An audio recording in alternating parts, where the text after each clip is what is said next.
Nailigtas ng Coast Guard District Northwestern Luzon ang isang mangingisdang 3 araw nang nawawala.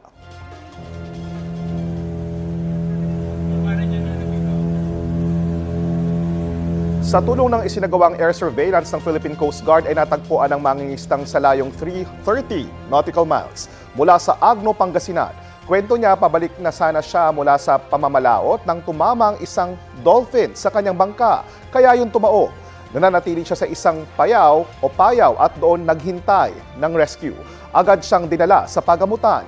Pansamantala naman pinasalamatan naman ng pamilya ang PCG sa pagsagip sa kanilang kaanak. Kapuso, alamin ang maiinit na balita. Bisitahin at mag-subscribe sa GMA Integrated News sa YouTube. Sa mga kapuso abroad, samahan niyo kami sa GMA Pinoy TV at sa www.gmanews.tv.